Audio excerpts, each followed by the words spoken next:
February 26, 1991, 10:30 p.m. The vast Sonoran Desert, Republic of Sonora. The night was absolute, an icy, starless blackness that swallowed the sand, the men, and the steel machines alike.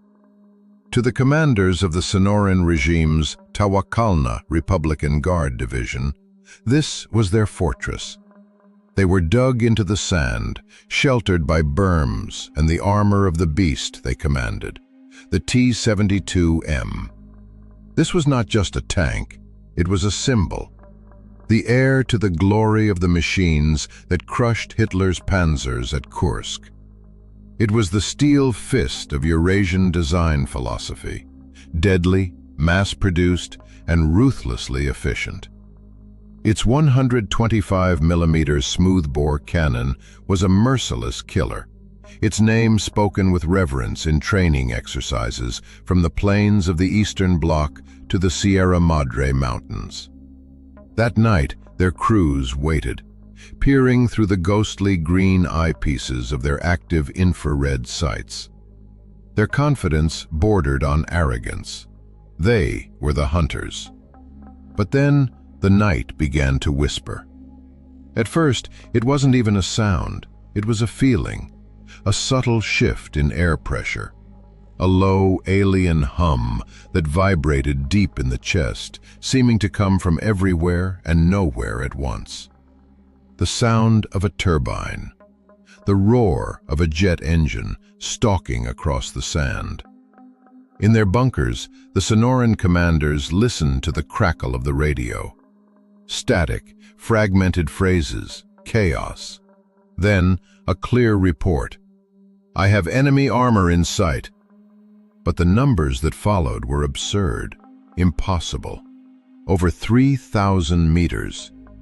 The T-72's cannon was effective at 2,000 at best. Beyond that line, its sights were blind. The sergeant in the lead T-72, feeling a chill run down his spine, flipped a switch, activating his primitive L4AM searchlight, a massive infrared lamp next to the main gun. An invisible beam pierced the gloom, painting the desert in a ghostly, shimmering green inside his TPN-149 sight. He frantically scanned the horizon, searching for the source of the hum. He saw nothing, only endless, dead sand. The first strike was silent. A blindingly white line, as thin as a pencil lead, sliced through the pitch-black darkness. It crossed 3 kilometers of desert in less than 2 seconds. No arc, no drop, just perfect, lethal geometry. The T-72 sergeant never saw it. He was looking the other way. The tank beside him, 30 meters to his left, simply evaporated. There was no explosion in the conventional sense. A rod of super-dense metal, traveling at over 1.5 kilometers per second, slammed into the T-72's frontal armor. It ignored the rational slope angles. It paid no mind to the composite layers. It passed through the steel as if it weren't there. And then, the merciless laws of physics took over. The friction of penetration superheated the metal rod into a state of plasma. As it tore into the fighting compartment, it created a catastrophic overpressure that launched the 18-ton turret 12 meters into the air, turning it into a spinning disk of fire and steel. The carousel autoloader ignited, and the resulting jack-in-the-box explosion instantly incinerated the 3-man crew. The sergeant frantically traversed his turret. An icy grip of panic seized his throat. "Contact! Contact! From where?" the radio screamed. Another tank was hit, and another. White-hot lances of light continued to pierce the darkness, fired from nowhere by invisible phantoms. The Sonoran crews fired back blindly. Their 125mm cannons roared, hurling high-explosive shells into the blackness. But the shells found nothing. They burst helplessly in the sand, kilometers short of their silent assassins. A commander, his voice breaking with terror, yelled into the radio, "Use the AT-11! Fire the missiles!" The T-72M had an ace up its sleeve. The 9M119 Sphere, a missile launched directly from the gun barrel. It was guided by a laser beam. The gunner of the lead tank locked onto what he thought was a target, a thermal shimmer, a vague silhouette in the dark. He squeezed the trigger. The missile roared out of the barrel. He held the crosshairs on the target with a death grip, guiding the missile with the laser. For one brief moment, he thought it was a victory. The missile was flying true. And then the laser beam simply melted away. It dissipated, distorted, smothered by an invisible wall of smoke and light. The guidance system went blind, its indicators dead. The missile, having lost its guide, flew helplessly into the night. The sight flared and went dark. The missile veered off course, uselessly disappearing into nowhere. Almost immediately, a counterstrike came. But it wasn't an armor-piercing rod. It was a shaped charge. It tore into the tracks, pinning the tank to the ground. The crew was alive, but now they were trapped. Through the narrow vision slits, they watched as their battalion was methodically, coldly, impossibly annihilated. This wasn't a battle. It was an execution. Thousands of kilometers to the north, in a stark, windowless briefing room in Vulgograd, there was no panic. Something worse held sway. A cold, almost academic horror. Those gathered around the flickering screen were not Sonoran field commanders. They were the elite of the Eurasian High Command, army marshals and top GRU analysts. Live, before their very eyes, the backbone of their entire military doctrine was cracking and turning to ash. On the blurry green thermal footage broadcast by an American news network, tiny white-hot squares, their tanks, winked out one by one, destroyed by advancing black silhouettes. They watched as columns of T-72s and T-55s, Eurasia's river of steel, were caught in a trap on an open highway. A perfect shooting gallery for an unknown enemy. This wasn't supposed to happen. It couldn't. The T-72 was the foundation of the entire Warsaw Pact. Thousands of them stood guard along the Vistula corridor in Central Europe, ready to pour into NATO territory in an iron flood. The entire Eurasian plan for World War III was built on this machine, on the doctrine of an overwhelming armored thrust. What they were witnessing was not a battle. It wasn't even a fight. It was a technological massacre. A deathly pale GRU colonel tore his eyes from the screen and turned to his superior. What is hitting them? The general, never taking his eyes off the unfolding catastrophe, answered in a single word. We don't know. But Sonora has the export T-72M, a simplified model, inferior to ours, the colonel said hastily, desperately clutching at the straw of logic. Our T-72Bs, our T-80s, they have contact 5. They're a cut above.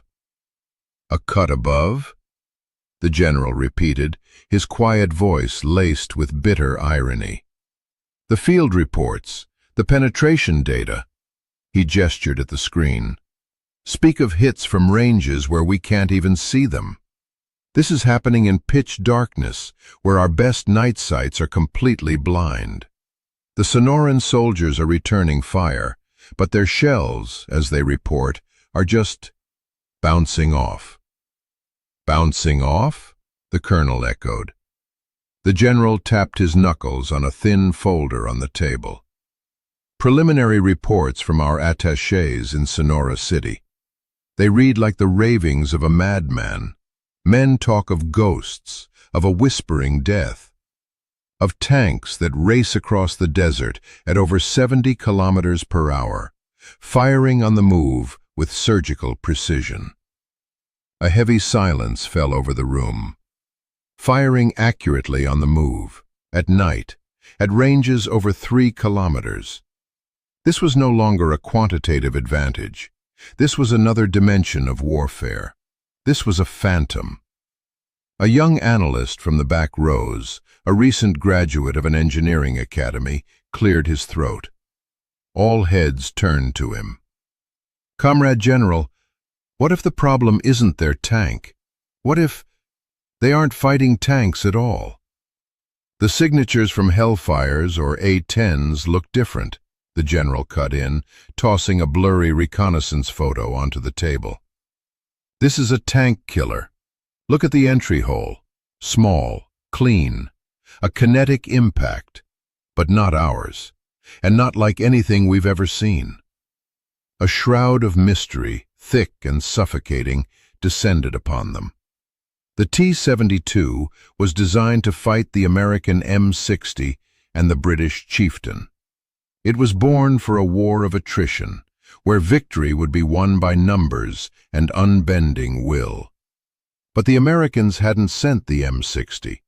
They had unleashed something else into the desert, something that hunted in the dark, something that could not be seen, could not be targeted, and, as it turned out, could not be stopped. The Eurasian Federation's greatest military export, the very symbol of its industrial might, was being turned into a pile of smoldering scrap on live television. And its creators, the gray-haired marshals in Vulgograd, could only watch helplessly as their life's work, their entire national defense strategy, was rendered obsolete in a single night. The impossible had happened. The investigation had to begin. The catastrophe had occurred, and an investigation was inevitable. This brutal demonstration of a new kind of warfare shocked the entire system, not just in Volgograd, but around the world. It was a mystery that demanded an immediate answer. In the stifling air of the Volgograd briefing room, the first, most terrifying question hung in the balance. Who was to blame for this humiliation? The Sonoran regime or the Eurasian Federation itself? Were their export tanks fundamentally flawed, or was their entire armored armada standing guard in Eastern Europe nothing more than an empty shell? The General Staff ordered the formation of a special commission. Its objective, to recover any wreckage from the battlefield, obtain detailed satellite imagery, interrogate every survivor, and find prisoners who had seen this new American weapon in action. They needed to understand what had destroyed the T-72. They needed to hunt the Phantom. 6. As the last of the smoke cleared over the scorched desert of the Republic of Sonora, a different kind of hunt began in Volgograd. In a lead-lined room at the Ministry of Defense, a special commission assembled. Stone-faced GRU officers, pale-faced designers from the Volgograd tank plant, and grim, aging marshals. Their task was brutally simple: find out what killed the T-72 and determine if the T-80, Eurasia's premier tank, the steel sentinel of the motherland, was just as vulnerable. The first clues were in plain sight, broadcast to the world. For days on end, technicians studied the grainy, flickering thermal footage until their eyes burned. They zoomed in, stabilized the images, and applied filters, but it was all in vain. The videos were a triumph of American propaganda, but a technical dead end. They showed what had happened: white-hot tank silhouettes flaring like supernovas and then fading, but not how. The resolution was too low, the camera angles too perfectly curated. It was a highlight reel of a slaughter, offering not a single lead. The real work fell to those on the ground, advisors and GRU agents embedded within the dying Sonoran regime. Their mission had none of the elegance of espionage. This was battlefield archaeology, an excavation in the heart of the inferno. Under the cover of diplomatic missions and ceasefire monitoring groups, Eurasian teams bribed, threatened, and bartered for access to the still smoldering battlefields of the Sonoran Desert and the infamous Highway of Destruction. They moved by night, navigating through unexploded ordnance and nervous American patrols. Their cameras weren't shooting for the evening news. They were gathering forensic evidence. What they found made their blood run cold. They were prepared for the sight of mangled T-72s. They were not prepared for this open-air museum of their own failure. The tanks had been hit, but the damage was all wrong. Any veteran of Eurasia's tank corps, a man who had seen combat in the Sierra Madres, would expect to see the molten edges and spalling patterns of a shaped charge hit. He would expect wide, blackened craters. He was not prepared to see this. On the frontal armor of the T-72M, the very place where the crew should have felt safest, were tiny, unnaturally neat, almost surgical holes. They were no wider than a clenched fist. There were no scorch marks, no splatter of molten metal, just a perfect circle, as if drilled by some unknown tool. But what awaited inside was the very definition of hell. The entire fighting compartment had been turned into a slaughterhouse, shredded by a cone of superheated metal. The force of the impact had turned the tank's own armor into deadly shrapnel, spalling off the interior face. In many cases, the projectile had entered the front of the tank, passed clean through the crew compartment, and exited through the engine block at the rear. It had pierced 2 meters of steel, ammunition, and machinery as if they were water. The agents took photographs. They measured the diameter of the entry holes. They used diamond-tipped saws to cut away entire sections of armor plate for shipment back to Vulgograd. And they dug. They sifted through the sand, searching for the bullets. When they finally found them, the mystery only deepened. Buried in the sand or lodged deep inside the engines of destroyed vehicles, they discovered long, thin metal rods. They resembled giant, fletchless arrows.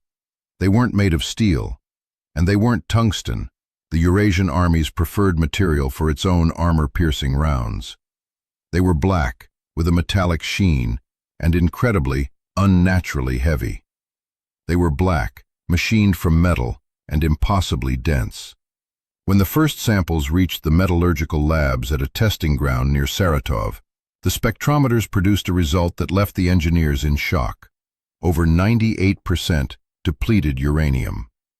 Depleted uranium, a byproduct of nuclear fuel enrichment. A material the Eurasians knew well, but considered a logistical nightmare. Pyrophoric, it ignited on impact. Toxic, politically volatile. And as it turned out, the densest material their enemy could find to hurl at them at physics-defying speeds. This wasn't a shell. It was a man-made meteorite. Human intelligence painted an even grimmer picture. In the dim back rooms of safe houses in El Paso and Ciudad Juarez, GRU officers debriefed the broken, shell-shocked Sonoran tankers who had miraculously escaped the meat grinder. Their stories were a fever dream of contradictions and a primal terror that bordered on superstition. One commander, a colonel from the Tawakalna division, stared blankly at a wall, his hands trembling. "We were in our BMPs," he whispered through dry lips. "A perfect position. Scanning with the TPN-1. Nothing. Not a single light, not a flicker of heat. Emptiness. And then, my wingman, he just exploded. The turret went straight up like a candle. It was spinning, you understand? I saw it. It was spinning in the air." "Did you return fire?"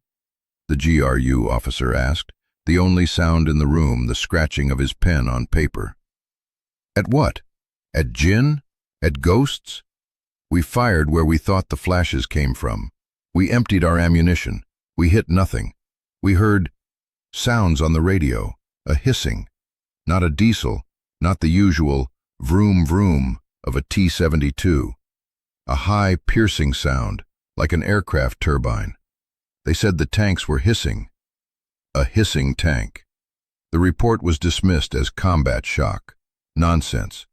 Another survivor, a gunner pulled from a burning T-55, told an even stranger tale.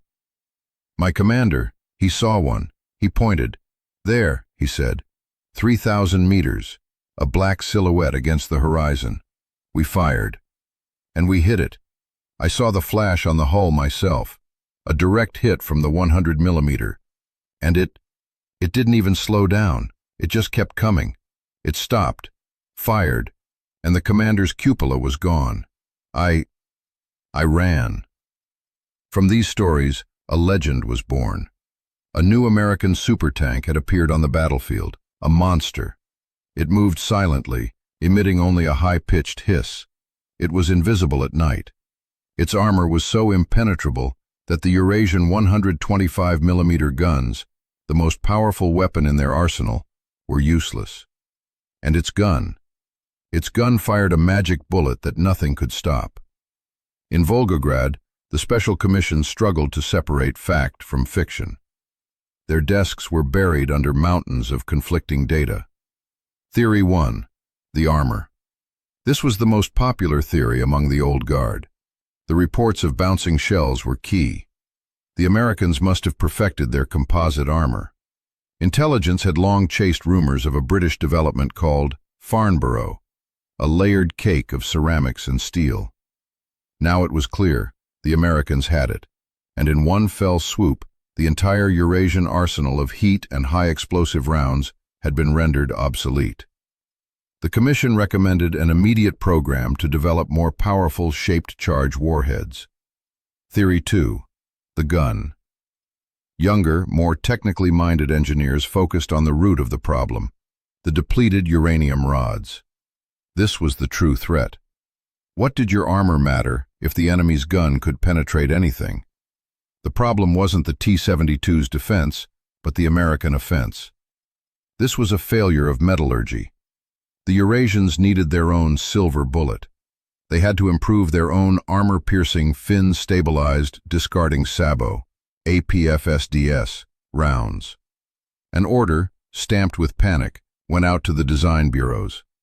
We need a longer, heavier, faster penetrator. Programs Svinets 1 and Svinets 2 to develop new uranium and tungsten core projectiles were given top priority. And then there was the third theory, the darkest one, the one the generals feared to even speak aloud.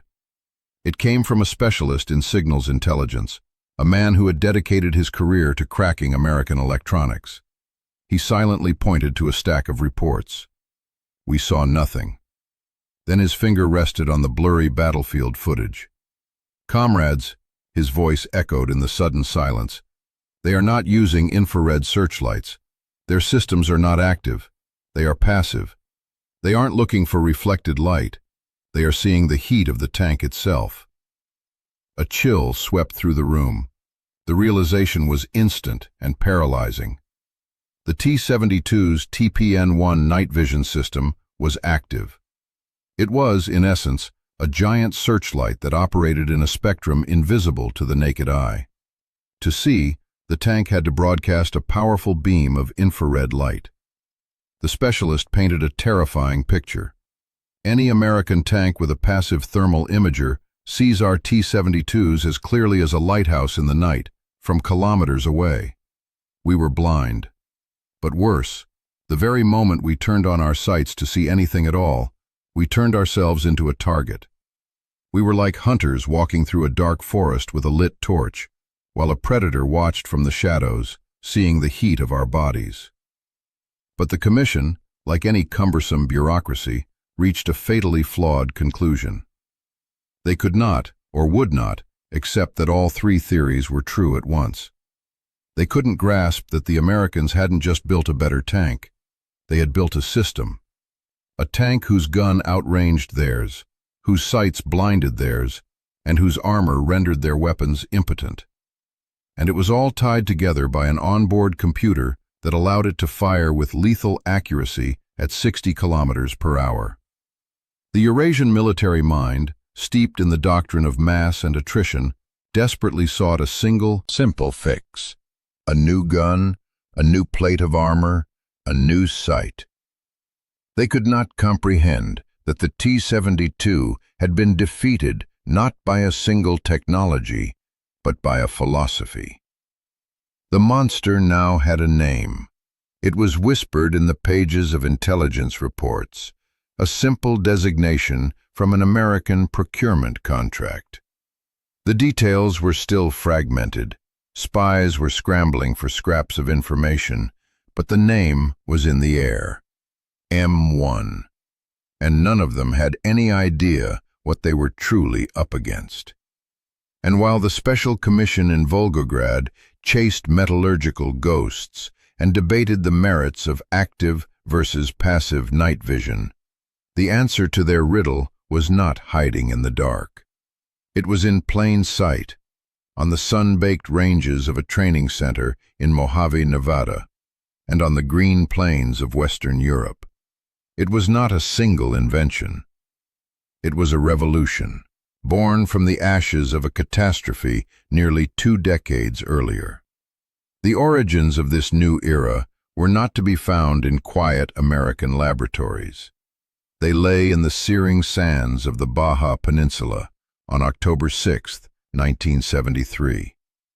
On that day, in the fires of the Yom Kippur War, the world's armored doctrines were burned to the ground. The tank divisions of the Republic of Zion, raised on the classic tenets of blitzkrieg, charged forward, only to be systematically and coldly annihilated by Nihilian infantry. These soldiers had no new tanks. They carried small, man-portable, Eurasian-made anti-tank guided missiles, the 9M14 Malyutka. From a distance of several kilometers, a Nihilian conscript could guide a small, wire-guided rocket and turn a 50-ton Republic of Zion M60 tank into a burning wreck. The tank, king of the battlefield for 30 years, was suddenly vulnerable, almost obsolete. For the United States Army, whose entire plan for defending Europe was based on countering numerically superior Eurasian tank armies, this was an existential shock. The entire defense strategy of the West rested on the M60 tank, a vehicle that could now be incinerated by a single infantryman with a missile hiding in a roadside ditch. From the Pentagon, the order thundered down. We are building the wrong tank. We are preparing for the wrong war. We don't need a better M60. We need to replace the very concept of the tank. The project, previously simmering under the bland designation XM815, was given a second life, a colossal budget, and a new, almost terrifying mandate. This was not to be an evolution. It was a complete reboot. The result was a program built around what the engineers called the Big Five systems. And it was these 5 systems, woven together, that created the phantom haunting the mines in Vulgograd. Thus, the phantom was created, its shadow looming over Vulgograd. First was its skin, the armor. The primary threat of the 1970s, the true nightmare for tankers, was the shaped charge. Like the Malyutka missile, this weapon used a focused jet of molten copper, like a fiery lance, to burn through conventional steel. Simply adding more steel would turn a tank into a clumsy, slow-moving giant. The solution needed to be brilliant, not brutish. And it came from a British research center in Farnborough. A radical, unheard-of answer: composite armor. The Americans seized upon the idea and perfected it in the secret Burlington Project. This was no longer just steel. It was a laminate, a cunning, layered cake of high-hardness steel, non-explosive reactive layers, and, most importantly, matrices of ultra-dense ceramics. When the molten copper jet of a shaped charge hit this armor, the ceramic would shatter inward, crushing and expanding. It smothered the blast's fury, absorbed its energy, and stopped the lethal jet. And when a kinetic energy penetrator, like the ones fired by Eurasian T-72s, struck it, the incredibly hard ceramic would simply break its tip and deflect its path. The name of this fortress on tracks was the M1. The first tank in the world to be clad in such protection, it was impervious to the entire anti-tank arsenal the Eurasians were banking on. This was the crushing answer to the Sonoran shells. They no longer bounced off with a pathetic clang. They simply disintegrated. Second was its fang, the gun. The Americans already had an excellent 105mm M68 gun, a British design that had performed well on the M60. But intelligence from the Baja Peninsula was brutally clear. It was no longer enough. It could not reliably penetrate a T-72 from a safe distance. Once again, the solution came from across the ocean, from their new NATO allies in Western Europe. The Rheinmetall Company had created a monster, a 120mm smoothbore cannon. Unlike a rifled barrel, a smoothbore did not spin the projectile. It spat it out at an almost unimaginable velocity. And that projectile was the M829, nicknamed the Silver Bullet. A long, thin dart of depleted uranium, encased in a discarding sabot. This was the answer to the enemy's surgical precision. The M1's gun threw this 10-pound rod at 1,670 meters per second, over 3,700 miles per hour. At such speeds, the laws of conventional ballistics gave way to pure, merciless physics. The projectile didn't explode. It carried not a gram of explosive. It simply hit the target with such colossal kinetic energy that the steel armor at the point of impact momentarily turned to liquid. From its inception, the M1 was designed to be a sniper. It could incinerate a T-72 from 3 kilometers away, long before the hapless T-72, with its pathetic 2-kilometer effective range, could even realize where death was coming from. Third, and most devastating, was its gaze, its vision. And the Eurasian generals had every reason for their chilling horror. Their vaunted active infrared night vision systems were a death trap. They acted as giant searchlights, screaming their location into the night.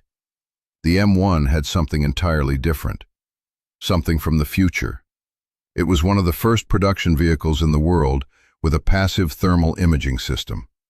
Instead of a position-revealing beam, it had a camera, a high-tech, super-cooled camera that saw not light, but heat. It saw life itself. In the cold desert night, a T-72 with a running engine, its tracks warmed by friction, its barrel hot from firing. All of it blazed like a funeral pyre in the M1 gunner's sight. And the American crew could lie in wait. Kill the engine.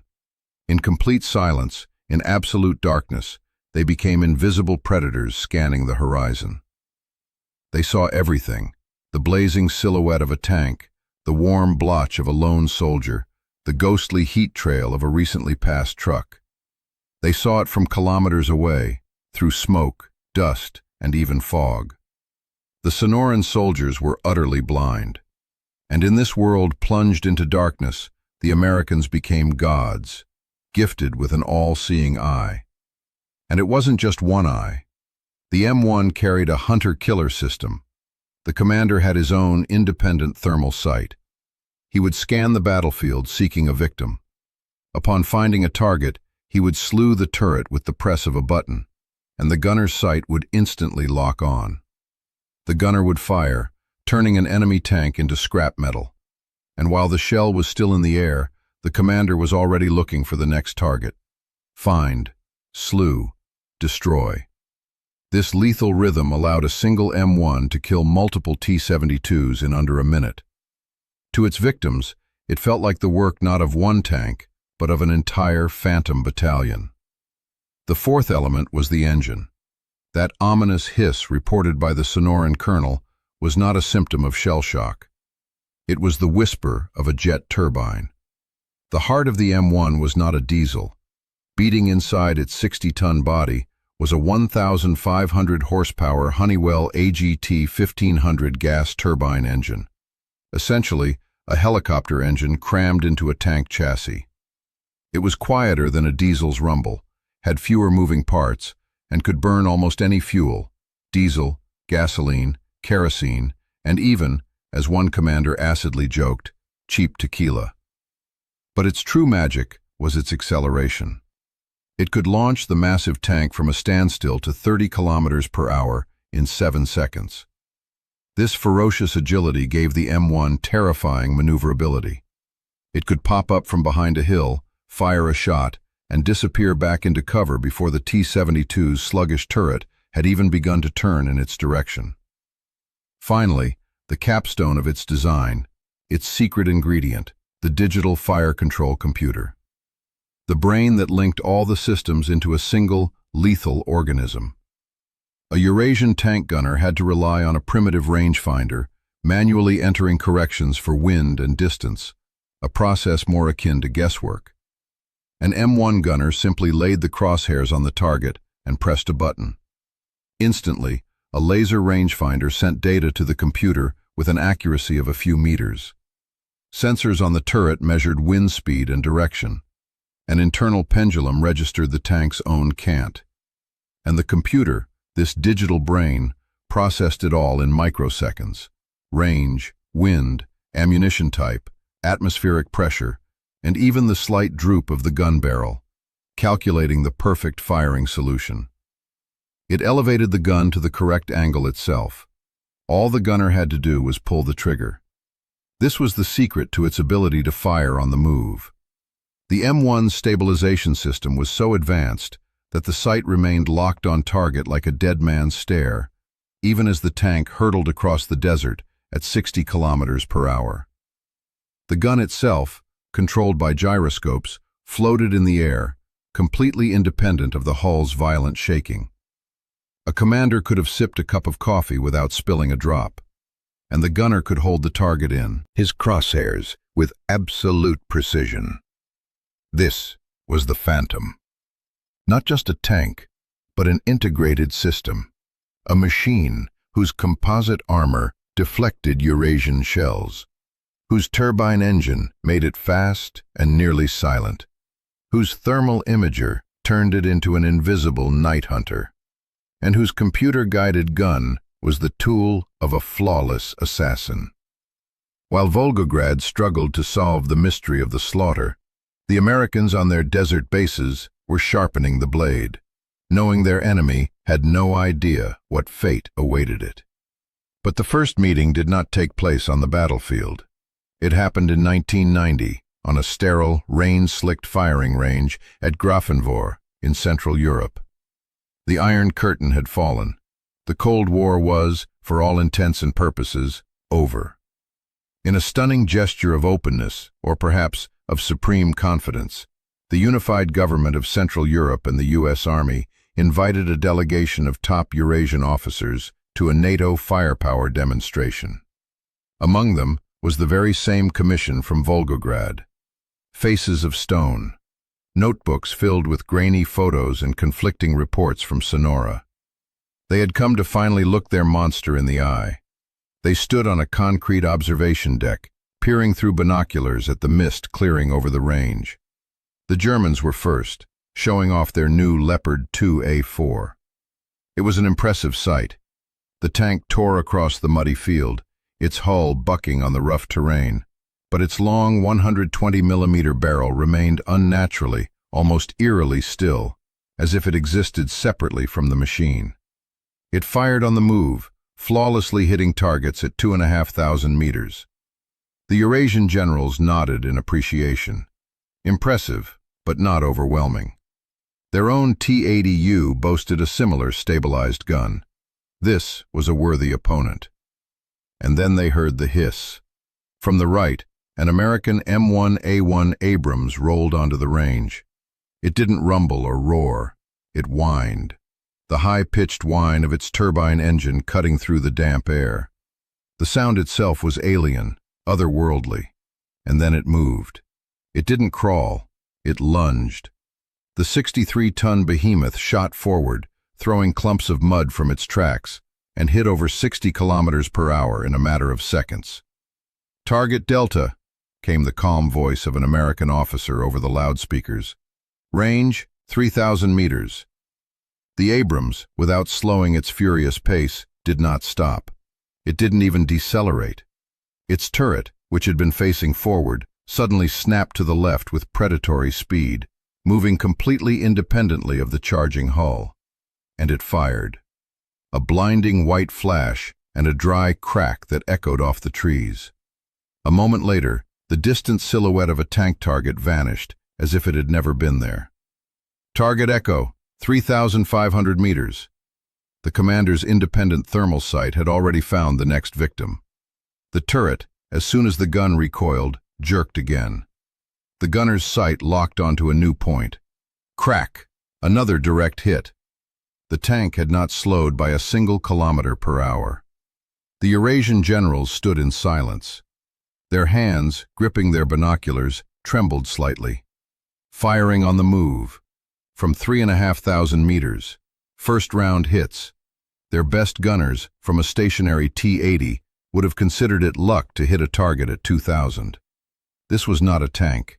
This was a sniper on tracks. But the Americans weren't finished. This wasn't a demonstration. It was an execution. "Prepare for static fire demonstration," the officer announced. At the 2,500-meter mark, a tow truck dragged something onto the range and left it there. The Eurasian generals lowered their binoculars, their eyes narrowing. The blood froze in their veins. It was a T-72M. Their T-72M, captured from Sonoran forces. It sat there, angled perfectly, its frontal armor plate, its unbreakable shield, facing the Abrams. The M1 A1 stopped, its turbine settling into that same strange, quiet hiss. "Load M829A1, the American's voice crackled over the radio. The generals on the tower knew the designation, the silver bullet, the depleted uranium rod. This was the test, the moment of truth, when all their theories, reports, and guesses would be proven either right or wrong. The Abrams fired. The projectile didn't arc. There was just a crack, and an instantaneous impact. A pencil-thin line of superheated light seemed to simply leap from the Abrams to the T-72. The generals watched, stunned, as the uranium rod slammed into the frontal armor. They saw exactly what was in the photographs from Sonora, a tiny, surgically precise, almost invisible flash at the entry point. For half a second, nothing happened, and then the T-72 exploded. It didn't just catch fire, it wasn't just wreathed in smoke. The 18-ton turret was ripped from its race and thrown 15 meters into the air, where it tumbled lazily before crashing to the ground. A column of black, oily flame erupted from the ruptured hull. The ammunition had detonated. The tank became its own funeral pyre. But the shock that struck the Eurasian generals was not from the roar of the explosion. It was in the deep, profound silence that followed. In the realization that everything they had refused to believe was true. It wasn't the cowardice of the Sonoran soldiers. It wasn't poor training. And it wasn't a downgraded export model. It was this creature, this phantom that could see them when they were blind, kill them long before they were in range, and penetrate their strongest defenses as if they were made of cardboard. The American liaison officer, in a display of ultimate diplomatic tact, leaned over to the senior Eurasian marshal. "Our thermal sights are quite effective, Marshal. We can acquire and engage targets in all weather, day or night. We don't even need to turn on our headlights." He didn't have to say it. He didn't have to mention the massive infrared searchlights on every T-72. The message was crystal clear. "We see you. You don't see us. The war is over before you fire your first shot." The return to Vulgograd was grim. The special commission was disbanded. Its findings were no longer a vague theory, they were an obituary. A desperate, frantic race against time began. The race of a man who has already fallen off a cliff and is clawing at the air. The first solution was Contact 5. Their great hope, a new generation of heavy explosive reactive armor, nothing like the light anti-missile armor of the past. Contact 5 consisted of rows of heavy steel boxes packed with explosives, designed for one purpose, to defeat a kinetic impact.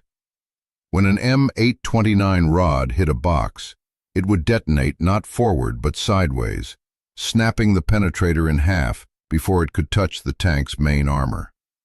It was a solution brilliant in its crude simplicity and truly Eurasian in spirit. This armor was immediately bolted onto new T-80U and T-72B tanks. The second step was the gun. Programs Svinets 1 and Svinets 2 were given the highest national priority. They had to have their own long-rod depleted uranium and tungsten projectiles. They had to match the M1's range. The third was the sights. Massive funds were poured into thermal imager development. Engineers tried to reverse engineer their own Agava and Buran systems based on stolen French technology. But it was all for nothing. Too little, too late. The Contact 5 armor was monstrously heavy. It placed an unbearable strain on the T-72's engine and suspension. It was just a patch. The new sights produced grainy images with half the range and clarity of their American counterparts. They were just a patch. The new ammunition was decent, but its accuracy was nothing compared to a shot from an M1 guided by a ballistic computer. It was just a patch. The Eurasians were frantically slapping steel and electronics onto a 1970s doctrine, while the Americans had created a new, holistic system of warfare. The genius of the M1 was not in its individual components, but in their seamless integration. The T-80U had become a porcupine, bristling with explosive bricks, blind and clumsy. The M1 was a cheetah, sleek, fast, and sharp-eyed. The technological gap revealed in the Sonoran Desert was not just a gap. It was a chasm, and the Eurasian army was on the wrong side of it. The final verdict was not delivered in secret GRU reports. It was written in the brutal, merciless mathematics of the 100-hour ground war. When the ceasefire was called and the smoke cleared, a single figure was whispered in horror through the academies: the loss ratio. During Operation Desert Storm, American M1 Abrams tanks engaged and destroyed over 1,800 Sonoran tanks. The vast majority were Eurasian-made, T-72s, T-62s, and T-55s. Thousands more were destroyed by aircraft, artillery, and coalition forces. In return, the number of M1A1s destroyed by enemy tank fire was 0. Not a single American tanker was killed by a T-72. A few Abrams tanks were damaged. 9 were written off, but most of those were victims of friendly fire or mines. The phantom they had hunted for so long was not just a merciless killer. To its own crew, it was invincible. The T-72, the steel fist of the Eurasian army, had not just been beaten. It had been rendered utterly, totally, and humiliatingly impotent. It was a spear that could not pierce the shield, wielded by a blind warrior. This was not just a defeat on the battlefield. It was a systemic collapse. The burning hulks in the Sonoran Desert were a fiery epilogue for the Eurasian Federation itself. The T-72 was the quintessential product of the Eurasian command economy. It was designed to be good enough and built for mass production. It was a machine built on iteration, not innovation. Meta pause.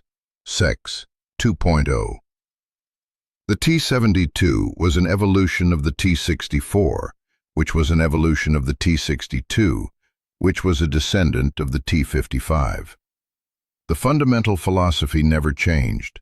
a small, low-profile tank with a three-man crew, a big gun, and an autoloader. When a new threat emerged, the answer was painfully predictable. Weld on another layer of steel, add reactive armor bricks, develop a shell with slightly better penetration. It was a philosophy of patching holes, a race in which they were always one step behind. The M1 Abrams, by contrast, was the product of a completely different system. Born from the crucible of crisis, the Yom Kippur War, it was a clean-sheet design. It was not another evolution of the M60. Meta pause. Sex 2.0. It was a revolution. It integrated a screaming gas turbine engine, multi-layered composite armor, all-seeing thermal sights, and the brain of a digital fire control computer. It was hideously complex, ruinously expensive, and took over a decade to perfect. It was a weapon that could only have been produced by a dynamic, innovative, and fabulously wealthy capitalist economy. The Eurasian Federation, in its final wheezing years, was incapable of meeting this challenge. The frantic programs to develop Contact 5 reactive armor and Svinets penetrators were nothing more than the last desperate gasps of a dying empire. Meta pause. Sex 2.0. They were trying to patch a tank born in the 1960s to fight a phantom from the 21st century. The economic burden of this lopsided arms race, a race they had lost before the first shot was fired, broke the system's back. The M1 Abrams didn't just outperform the T-72 on the battlefield, it helped bankrupt the nation that built it. Just 10 months after the world recoiled from the images of the Highway of Death, in December 1991, the flag of the Eurasian Federation was lowered from the spires of the citadel for the last time. The mystery that had tormented the Eurasian generals in front of their flickering intelligence screens was never really about a tank. Meta pause. Sex 2.0. The T-72 did not fall to depleted uranium rounds or all-seeing thermal imagers. It was crushed by a philosophy of war, economics, and innovation, a philosophy its creators could neither comprehend nor overcome. The ghost that stalked the Sonoran Desert was not just a supertank, it was the future. And in that future, there was no place for the Eurasian Federation.